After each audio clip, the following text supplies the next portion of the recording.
हमारी व्यवस्था, हमारा लोकतांत्रिक ढांचा, हमारा संविधान, सब कुछ ने सुप्रीम कोर्ट को एक सर्वोच्च स्थान दिया है। अचानक मेरे सामने एक महिला दिखी, साउथ इंडिया की लग रही थी जी। और वो हाथ जोड़ी थी। वो अपना जूता चप्पल बाहर निकाल कर आई थी और वो चूंकि उनके मन में यही होगा कि न्याय यहीं मिलने वाला है, अन्याय जहाँ देखो वहाँ बोलो, अपनी बारी का इंतजार मत करो, इसलिए कि अगर आप बाकी के साथ नहीं खड़े होंगे तो आप जब खड़े होंगे अकेले पाएंगे। नमस्कार, आप देख रहे हैं अनकोट और मैं हूं दिव्या सिंह आपके साथ। आज बात करेंगे सुप्रीम कोर्ट को लेकर, क्योंकि कोई भी मामला होता है लोग ज्यादातर सुप्रीम कोर्ट का रुख करते दिखते हैं। अभी भी कई ऐसे मामले हैं जिसकी सुनवाई सुप्रीम कोर्ट में चल रही है और वो बहुत ज्यादा सुर्खियों में भी है, चाहे बात ईडी बनाम ममता बनर्जी से जुड़ी हो या फिर आवारा कुत्तों की हो। इतने ही नहीं, सुप्रीम कोर्ट में बेल की भी चर्चा करेंगे, क्योंकि कई बार ऐसा होता है केस वही, लेकिन किसी आरोपी को जमानत मिल जाती है और किसी को सलाखों के पीछे जिंदगी बितानी पड़ती है। सुप्रीम कोर्ट का कहना है bail is the rule, jail is the exceptional. ऐसा क्यों है ये भी जानेंगे। आज इसी पर चर्चा के लिए हमारे साथ बेहद ही खास मेहमान मौजूद हैं, जो जर्नलिस्ट भी हैं, लॉयर भी हैं और राइटर भी हैं। 2 दशक तक सुप्रीम कोर्ट को कवर करने का अनुभव है इनके पास। स्टूडियो मौजूद है प्रभाकर कुमार मिश्रा सर। सर, बहुत बहुत स्वागत है आपका। Thank you. सर, सबसे पहले तो मैं चाहूंगी कि आप अपने बारे में दर्शकों को कुछ बताइए। जैसे आपने बताया, 2 दशक हो गए सुप्रीम कोर्ट और जुडिशरी के कॉरिडोर को देखते हुए, दर्जनों जजों को सीजेआई बनते हुए, सीजेआई को विदा होते हुए, न्यायपालिका के ऊपर लगते हुए आरोप को देखते हुए और लोगों की उम्मीदों पर न्यायपालिका को खरा उतरते हुए, संविधान की रक्षा करते हुए और कई बार इस आरोप को सुनते हुए कि सुप्रीम कोर्ट से फला चूक हो गई। तो ये बेसिकली एक प्रोफेशन से मैं जर्नलिस्ट हूँ, एजुकेशन से मैं लॉ ग्रेजुएट हूँ, तो दोनों चीज़ों को थोड़ा सा समझता हूँ। तो आम आदमी जब सुप्रीम कोर्ट की तरफ देखता है तो बड़ी हसरतों से देखता है। देश की सबसे बड़ी अदालत, न्याय का मंदिर, और जजों को न्याय का देवता, कोर्ट रूम में उन्हें माय लॉर्ड ही कहा जाता है अभी भी जी। My Lord's. और दिव्या, हमने ये भी देखा है कि अदालतों के प्रति आस्था कभी कभी डगमगाती है, लेकिन हमेशा से आस्था रही है। एक घटना बताता हूँ, आगे हम चर्चा करें उसके पहले एक घटना बताता हूँ, 2 घटना बताऊँगा। आस्था की बात कि न्यायपालिका किस तरह से आस्था पर टिकी हुई है। कि सुप्रीम कोर्ट के सामने से एक सड़क गुजरती है, उसे हम BM दास रोड बोलते हैं जी। मैंने ऐसी भी एक तस्वीर देखी कि एक आदमी उधर से जा रहा था, उसके हाथ में कोई फाइल थी, पता नहीं वो केस की फाइल थी या एम्स से लौटा हुआ वो डॉक्टर की दी हुई फाइल थी। लेकिन वो जब सुप्रीम कोर्ट के गुंबद की तरफ देखा, कोर्ट नंबर D बोलते हैं, उसके तरफ से सुप्रीम कोर्ट को देखा और देखने के बाद उसने ज़मीन पर ऐसे हाथ लगाया, झुका, ज़मीन पर हाथ उठाया और ठीक वैसे जैसे कोई श्रद्धालु मंदिर के सामने से गुजरता हो और हाथ जोड़ के निकल गया हो। वो तस्वीर मेरे दिमाग में आज भी अंकित है। उसके बाद एक और तस्वीर देखी थी मैंने, किसी महत्वपूर्ण मामले की सुनवाई के लिए कोर्ट नंबर 1 में हम इंतजार कर रहे थे। अचानक मेरे सामने एक महिला दिखी, साउथ इंडिया की लग रही थी जी। और वो हाथ जोड़ी थी। सुप्रीम कोर्ट में सामने एकदम सामने जो बहस करने वाले वकील होते हैं, वादी प्रतिवादी के वकील, बाकी बैठने की व्यवस्था होती है जो अपनी बारी का इंतजार करने वाले वकील होते हैं, और उसके और पीछे पत्रकार बैठते हैं और कुछ जिनका केस होता है वो अपना जाते हैं। तो वहाँ पर देखा कि एक महिला है, सो हाथ जोड़ी हुई है, दूर हैं जज साहब अपने बेंच पर बैठे हुए और वो कुछ बुदबुदा रही हैं, ठीक वैसे ही जैसे मंदिर में प्रार्थना करते हैं। तो उत्सुकता बस, मैंने फिर देखा तो उनका पैर बेयर फुटेड थी, पैर में चप्पल जूता नहीं था। वो अपना जूता चप्पल बाहर निकाल कर आई थी, चप्पल जो भी पहनी थी वो कोर्ट रूम के बाहर निकाल कर फिर अंदर आई थी। उनके केस की सुनवाई नहीं चल रही थी उस समय, वो किसी और केस की सुनवाई चल रही थी, लेकिन वो चूंकि जहां खड़ी थी और उनका केस आने वाला होगा और वो चूंकि उनके मन में यही होगा कि न्याय यहीं मिलने वाला है, ये माय लॉर्ड भगवान न्याय के देवता के सामने, तो दिव्या, ये है लोगों के मन में आस्था सुप्रीम कोर्ट को लेकर। सुप्रीम कोर्ट को लेकर। और हमारी व्यवस्था, हमारा लोकतांत्रिक ढांचा, हमारा संविधान, सब कुछ ने सुप्रीम कोर्ट को एक सर्वोच्च स्थान दिया है। हालांकि बातचीत के क्रम में लोग कह देते हैं कि संसदीय सुप्रीम, लेकिन जो जहां से सबको शक्तियां मिलती हैं, संविधान से मिलती हैं, और उस संविधान की रक्षा करने की जिम्मेवारी जो है वो देश की सबसे बड़ी अदालत को है। और उस देश की सबसे बड़ी अदालत में जो जज बैठते हैं वही उसकी समीक्षा करते हैं, संवैधानिक प्रावधानों की जी, स्क्रूटनी करते हैं, रिव्यू करते हैं, जो भी करते हैं, इवन पार्लियामेंट से बने हुए कानूनों का रिव्यू करते हैं। तो इस लिहाज से देखा जाए तो इस देश में जो कुछ भी अच्छा, जो कुछ भी बुरा, वो सब सुप्रीम कोर्ट के सामने से गुजरता है। और इसीलिए जब किसी के साथ कोई भी नाइंसाफी होती है तो एक बात आपने सुना होगा, तुमको तो हम अदालत में देखेंगे। हाँ बिल्कुल। आपने ये भी देखा कि जब भी किसी बड़े और छोटे में लड़ाई होती है तो भी अदालत, और बड़े छोटे की बात करें तो जब केंद्र और राज्यों के बीच में विवाद होता है तो भी सुप्रीम कोर्ट। और एक विडंबना ये भी कि उस सुप्रीम कोर्ट पर समय समय पर यह भी आरोप लगता है कि सुप्रीम कोर्ट तो हम लोगों की सुन ही नहीं रहा है, सुप्रीम कोर्ट तो आम आदमी को की सुन ही नहीं रहा है, सुप्रीम कोर्ट तो केवल उनके लिए, उनको सुनता है, या उनके लिए अदालत बन गई है जो सामर्थ्य है। इसलिए कई बार आरोप लगता है कि बड़े लोगों के मामले सुप्रीम कोर्ट जल्दी सुन लेते हैं, ऐसा कुछ करके।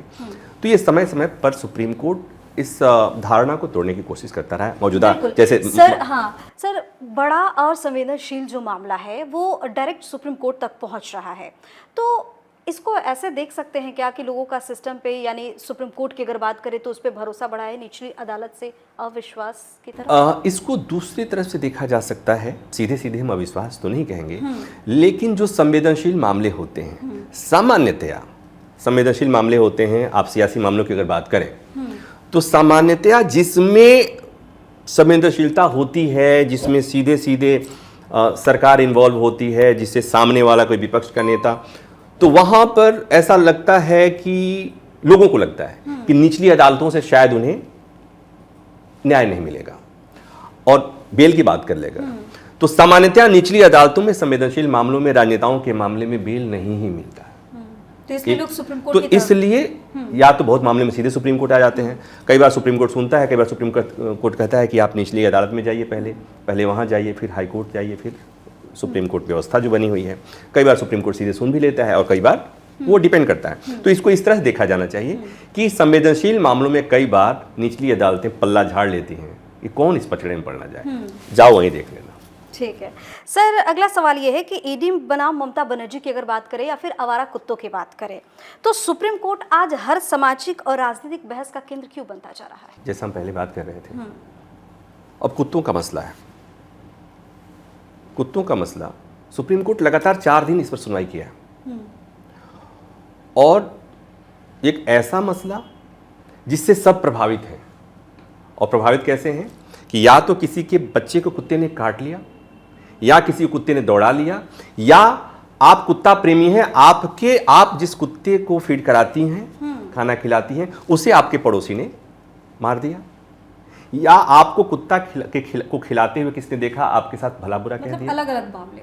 तो ये इस तरह इतनी घटना है। उसके बाद से आपने भी देखा कि देश भर में अलग अलग जगहों पर इस तरह की बातें, कुत्ते काटने की घटनाएं, 7 साल के बच्चे को कुत्तों ने दौड़ा लिया, नोच डाला, ऐसा करके बुजुर्ग को नोच डाला।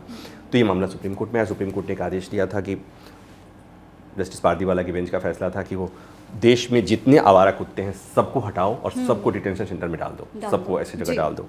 उसके बाद देश भर में बवाल मच गया, पूरा हो गया। सुप्रीम कोर्ट को अपने आदेश में बदलाव करना पड़ा।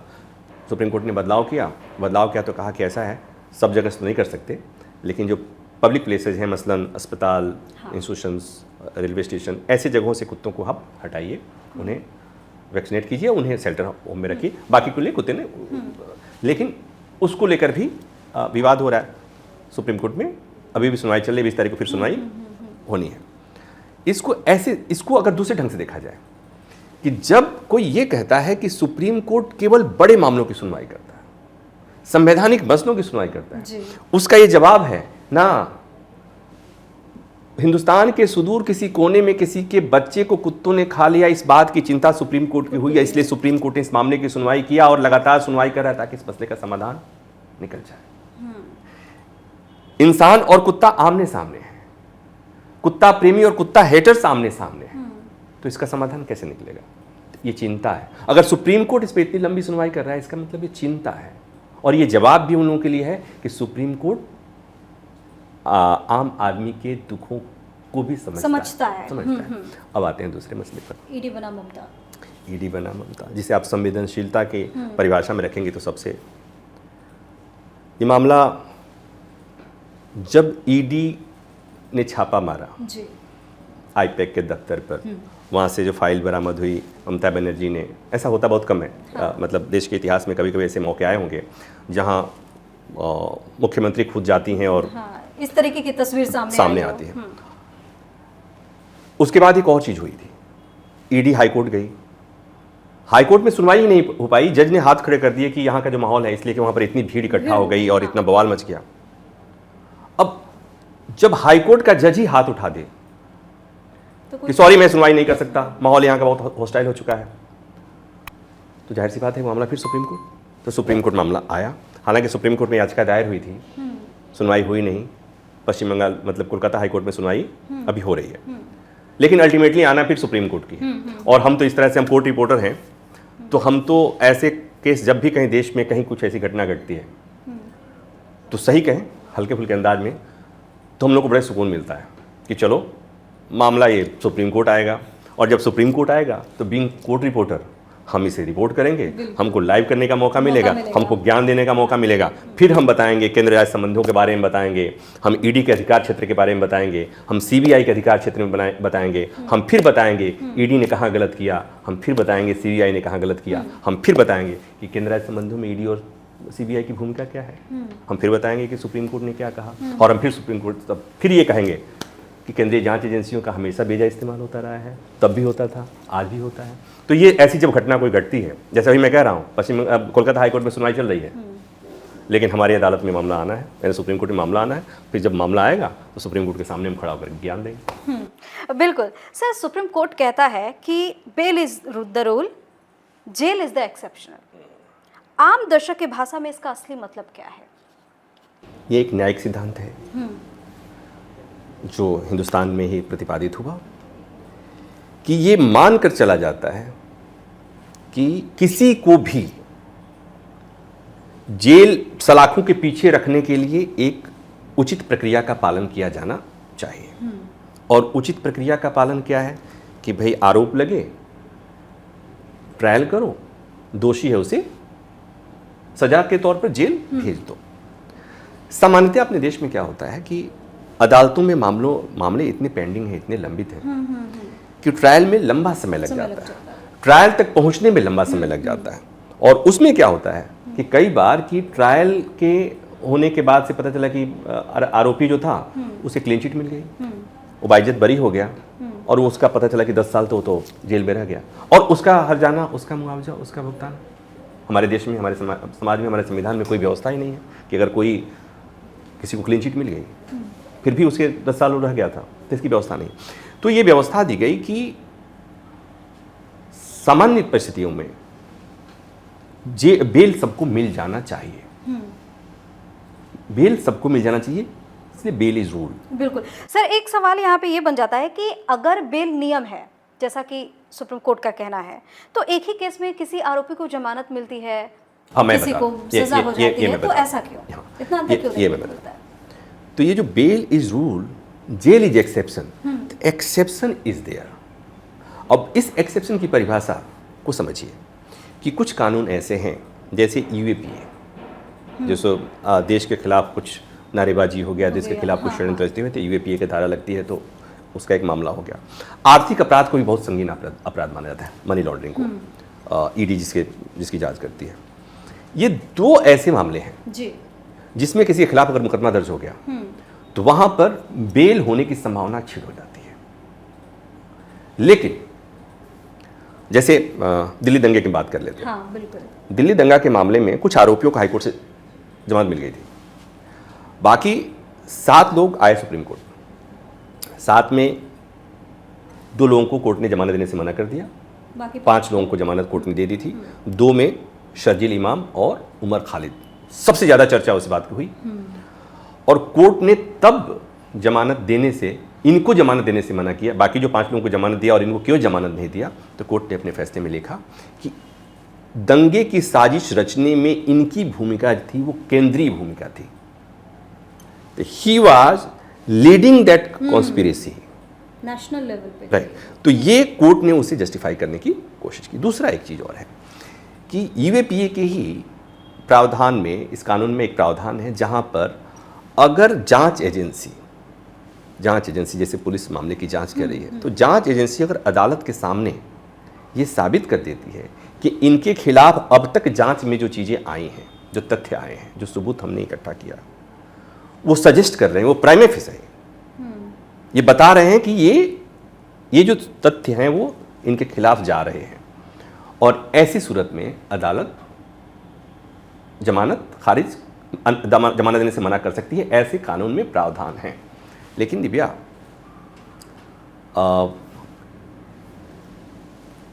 अभी की बात है, जिस दिन कोर्ट ने जमानत दी, माफ़ कीजिएगा, शर्जील इमाम और उमर खालिद को जमानत देने से मना किया था। उसके 2 दिन बाद उसी सुप्रीम कोर्ट ने एक फैसले में जमानत देते हुए कहा कि जमानत अपराध चाहे जो भी हो, जितना भी गंभीर हो, मतलब irrespective of whether it's a UPA case और ईडी केस, अगर किसी मामले में ट्रायल में डिले है, अनड्यू डिले हो रहा है, या अभी लग रहा है कि लंबे समय तक ट्रायल होने की संभावना नहीं है, चलना नहीं, अभी शुरू ही नहीं होगा, तो अभी जैसे दिल्ली दंगे में भी ट्रायल की शुरुआत नहीं हुई, 5-6 साल हो गए, तो कोर्ट ने तब कहा कि अगर ऐसी सूरत बन रही है तो जमानत दे देना चाहिए। लेकिन एक मामले में कोर्ट ने ये कहा, दूसरे मामले में कोर्ट ने मना कर दिया। तो ये जब बात आती है तो मुझे जो बात समझ में आती है, उसके बाद कोर्ट ने फिर एक बार कहा, कई बार बोला, 2013 में बोला है कि इससे कोई मतलब नहीं होना चाहिए कि आरोपी क्या है, मतलब आरोपी के खिलाफ कैसे अपराध है, वेदर वो यूएपीए का मामला है या ईडी के चार्जेज हैं या मर्डर का चार्जेज है, किस तरह का है, अगर ट्रायल में डिले हो रहा है, चूँकि speedy trial the fundamental right, ऐसा कोर्ट बोल चुका है कई बार। तो अगर स्पीडी ट्रायल नहीं हो रहा है, इसका मतलब कि आपके फंडामेंटल राइट का वायलेशन हो रहा है, तो फंडामेंटल राइट का वायलेशन भी हो और फिर आप सलाखों के पीछे भी रहे, ऐसा दोनों साथ नहीं हो सकता। तो कोर्ट ने कहा। लेकिन इस मामले में, अब इस मामले में चूंकि एक ऐसा मामला है जब हम केवल कानून की बात करते हैं और सुप्रीम कोर्ट के फैसले की बात करेंगे तो हमें लगेगा कि ये गलत हुआ है। जब हम ये कहेंगे, कोर्ट कहता है कि bail is the rule, jail is the exception, जब हम ये कहते हैं कि कोर्ट ये कह चुका है कि मामला चाहे जो भी हो, आरोप चाहे जो भी हो, केस चाहे जो भी हो, धाराएं जो भी लगी हों, लेकिन अगर ट्रायल में डिले है तो जमानत मिल जानी चाहिए। और जब इतना कहने के बाद जब हम ये कहते हैं कि इस मामले में भी तो गलत हो गया फिर, लेकिन इस बात को सब लोग नहीं समझते हैं। तो जैसे मैं अभी कह रहा हूँ तो कोई कहेगा कि ये है, देखो इसको ढंग से देख लो, ये शर्जील इमाम का खैरख्वाह है, ये उमर खालिद का क्या। तो इसको ये डिपेंड करता है कई बार जजेज क्या सोचते हैं, जजेज क्या देखते हैं, और उनका कई बार इंडिविजुअल जो उनका जो थॉट प्रोसेस है वो उसके हिसाब से क्या है। दूसरा, इतना संवेदनशील मामला है। तीसरा ये भी, हालांकि कोई भी जज से पूछोगे तो ये नहीं कहेगा कि वो सामाजिक दबाव में या सोशल मीडिया के प्रेशर में या सामाजिक प्रेशर में इस तरह का फैसला देता है, लेकिन मुझे लगता है कि इसका भी प्रेशर होता है कि जैसे इस मामले में कि शर्जील इमाम के 2 उसके स्टेटमेंट बड़े खतरनाक स्टेटमेंट हैं जो सुप्रीम कोर्ट में सुनवाई के दौरान बताए गए थे कि जब चिकन ने नॉर्थ ईस्ट को हिंदुस्तान से काट देने का, तो मुझे लगता है कि अब इसके जब उसके लिए जब बोलेंगे तो कोई कि बताओ ये देशद्रोही के खिलाफ के पक्ष में बोल रहे हैं, तो मैं उतना बड़ा रिस्क नहीं ले सकता। मैं कानून बता सकता हूं और इतना बता सकता हूं कि सुप्रीम कोर्ट कई बार कह चुका है कि bail is the rule, jail is exception, और इससे कोई फर्क नहीं पड़ता है कि उस पर कौन सी धारा है, अगर ट्रायल में डिले है तो जमानत दिया जाए। सर, थोड़ा जांच एजेंसियों का भी जिक्र करेंगे। ईडी, सीबीआई, एनआईए जैसे अगर मामले सामने आते हैं तो बेल इतना मुश्किल क्यों हो जाता है इन मामलों में? जैसे मैं पहले कह रहा था, ईडी में भी प्रावधान है। ईडी में अगर आपके खिलाफ कोई आरोप है तो आपका ओनस है, आपकी जिम्मेवारी है कि कोर्ट के सामने ये प्रूव करें कि हमने ऐसा कोई अपराध नहीं किया है और न करेंगे, और ये बड़ा मुश्किल होता है। तो ईडी में, और नतीजा हुआ कि दिल्ली के मामले में अगर आपको याद हो, अरविंद केजरीवाल, मनीष सिसोदिया, तो ईडी के मामले में मुझे लगता है कि आपके सारे दर्शकों को ये बहुत पता हो गया होगा ईडी मतलब ईडी कितना खतरनाक है। तो यूएपीए के मामले में मैंने जैसा कहा कि यूएपीए के मामले में चूंकि ये बहुत संगीन धारा है और ये सीधे सीधे देशद्रोह से सीधे सीधे देश के खिलाफ षड्यंत्र रचने से जुड़ा हुआ मसला है। तो यहाँ पर दो चीज़ें काम करती हैं। एक तो ये कि ये धारा ही संगीन है जिसमें जमानत मुश्किल है, जहाँ पर जब ने कहते हैं कि जेल इज एक्सेप्शन, तो उस एक्सेप्शन के क्राइटेरिया में आता है, पहली बात। और दूसरी बात ये कि मामला चूंकि बहुत संवेदनशील होता है तो निचली अदालतें हाई कोर्ट्स तक इस मामले में जमानत देने से बचती हैं। उन्हें लगता है कि जो सुप्रीम कोर्ट बिल्कुल, हमारा अगला सवाल यही था कि निचली अदालत से बेल खारिज हो जाती है और कई बार सुप्रीम कोर्ट से जमानत मिल जाती है, तो इस अंतर को कैसे समझा जाए? बस इतनी सी बात समझ लीजिए, जो मेरा अपना ऑब्जर्वेशन है, निचली अदालतें लगभग 100% कानून के हिसाब से चलती हैं। बीएनएस से चले, मतलब जिसे हम पहले कहते थे आईपीसी, सीआरपीसी, एविडेंस एक्ट, उसके हिसाब से चलते थे। हाई कोर्ट में जब आते हैं तो कुछ वो 80-20 का हो जाता है, जहाँ पर 80% कानून, 20% उसका इंटरप्रिटेशन मायने रखता है। जो जज अपने हिसाब से उसको देश काल परिस्थिति के हिसाब से उसका समीक्षा करता है। जब मामला सुप्रीम कोर्ट आ जाता है तो सुप्रीम कोर्ट में कानून तो रहता है, लेकिन अधिक जो चीज़ें होती हैं वो देश काल परिस्थिति, संवैधानिक समीक्षा, तमाम चीज़ें, इसलिए कि सुप्रीम कोर्ट के ऊपर तो कोई समीक्षा करने वाला है नहीं। निचली अदालत को, जज को भय रहता है कि हमारे फैसले को अदालत हाई कोर्ट बदल देगा। हाई कोर्ट को इस बात की चिंता होती है कि हमारे फैसले को सुप्रीम कोर्ट बदल देगा, और किसी भी जज को ये चिंता सताती है कि हमारे फैसले में अगर हाई कोर्ट ने और सुप्रीम कोर्ट ने अगर कमियां निकाल दी तो उसका भी तो वो बनता है ना, उसका प्रोग्रेस रिपोर्ट और उसका बनता है, तो उससे वो बचते हैं कि हम कुछ ऐसा करें। और सुप्रीम कोर्ट के माई लॉर्ड तो सबसे बड़े माई लॉर्ड है, तो वो अपना दिमाग लगाकर देश काल परिस्थिति, संवेदनशीलता, मामले की संवेदनशीलता, अपने हिसाब से कानून की समीक्षा करके वो फैसला दे देते हैं। तो वो चूंकि बड़े हैं, सबसे बड़े हैं, उनको किसी बात का भय नहीं रहता है और उसके बाद उन्हें रिटायर हो जाना होता है। तो सर, सुप्रीम कोर्ट हर मामले पर सुनवाई कराए, आपको ऐसा नहीं लगता कि सुप्रीम कोर्ट पर बोझ ज़्यादा बढ़ता जा रहा है? ये एक बहुत पुरानी बहस है कि सुप्रीम कोर्ट को संवैधानिक कोर्ट ही रखा जाना चाहिए, जहाँ पर केवल संवैधानिक मसलों की सुनवाई करनी होनी चाहिए, जहाँ पर केंद्र राज्य संबंधों से जुड़े मसले आएँ, कुछ संसद से पारित कानून के मसले आएँ, इस तरह के मसलों की सुनवाई कि उसके डेडिकेटेड होना चाहिए। लेकिन अभी क्या है कि उसकी वजह भी है, उसकी वजह है कि एक तो निचली अदालतों में पेंडिंग है, तो बहुत बार लोग जल्दी में आ जाते हैं कि वहाँ पेंडिंग है सुप्रीम कोर्ट में, चलो हम सुप्रीम कोर्ट से कहेंगे मेरे मामले की सुनवाई जल्दी कर लो। हाई कोर्ट पे मामला लटका पड़ेगा, फिर हम सुप्रीम कोर्ट में चले जाते हैं, वो कर लो। और दूसरा, ये देश इतना बड़ा है और हर मामले में सरकारों का भी कुछ दोष है कि जो निचली अदालत में अगर कोई फैसला आ गया जिसमें सरकार, एक बात और है कि इस देश में जितने मामले हैं अदालतों में, उसमें जो सबसे बड़ी पक्षकार है वो सरकारें हैं, वो चाहे राज्य सरकारें हों या केंद्र सरकार। तो सरकारें किसी मामले में हारना नहीं चाहती, तो वो हर मामले में चैलेंज करती हैं, निचली अदालत के फैसले को ऊपर की अदालत में, हाई कोर्ट के फैसले को सुप्रीम कोर्ट में। तो ये जो सरकार मुकदमेबाज, जो कहें ना, हमारी सरकारें बहुत मुकदमेबाज हैं। तो ये जो और सुप्रीम कोर्ट तक उनको पहुँचने में, आपको और हमें पहुँचने में सुप्रीम कोर्ट तक पूरा बिक जाएगा। सुप्रीम कोर्ट में एक वकील का फीस 10 लाख, 12 लाख, 15 लाख के। हाँ। तो हमारे आम आदमी का सुप्रीम कोर्ट पहुंचने के पहले उसका घर, लोटा, कलछुल, कढ़ाई सब बिक जाना है। कहा भी जाता है कि सुप्रीम कोर्ट बड़े लोगों के लिए। हाँ, और सरकारों के लिए तो कुछ करना नहीं है, तो सरकारें बहुत आसानी से तो एक तो बड़ी वजह ये है, और दूसरा ये कि कहीं ना कहीं एक अपने देश में एक कंसेप्ट जो है, जो जनहित याचिका है, पब्लिक इंटरेस्ट लिटिगेशन। तो सुप्रीम कोर्ट इस मामले में हमारे यहाँ उदार है। समस्याएं इतनी ज़्यादा हैं, अब कैसे सुप्रीम कोर्ट में मामले नहीं आए। कोविड के दौरान आपको याद होगा, वैक्सीन के लिए भी मामला अदालत में, साफ हवा के लिए भी मामला अदालत में, आज पॉल्यूशन खराब है, पॉल्यूशन की स्थिति है तो भी मामला अदालत में, कुत्ता काटे तो भी मामला अदालत में, बच्चे का परीक्षा रद्द हो जाए तो भी मामला अदालत में, एसिड अटैक की घटना अदालत में, पेड़ कटा जा रहा है अदालत में, अरावली का मामला होता है तो अदालत में, सब मामला अदालत में। ऊपर से नेताओं के खिलाफ आरोप लगे तो अदालत में, सरकारें गिरे तो सुप्रीम कोर्ट में। तो सुप्रीम कोर्ट ओवरबर्डन्ड है और ये इसीलिए लंबे समय से मांग चल रही है। सर, आपसे जुड़ा थोड़ा सा पर्सनल सवाल मैं करना चाहूँगी। 2 दशक से ज़्यादा से आप कवर कर रहे हैं, वो कोई ऐसा केस जिसने आपको बहुत ज़्यादा प्रभावित किया हो कवर करते हुए, कुछ याद है ऐसा इंसिडेंट? दिव्या, कोर्ट रिपोर्टर, एक जो सबसे लंबा मैंने अयोध्या मामले की सुनवाई, वी आर ब्लेस्ड कि हम अयोध्या मामले की सुनवाई को हमारे सामने जो 40 दिन की मैराथन सुनवाई हुई थी, हमने उसे कवर किया था। तो एक ये हम ब्लेस्ड थे, जिसे हम कह सकते हैं कि हम अपने बताएंगे कि हमने अयोध्या मामले की रिपोर्ट करी थी, सुप्रीम कोर्ट ने फैसला सुनाया था। तो एक तो ये हो गया जिसमें मैंने किताब लिखी, एक रुका हुआ फैसला।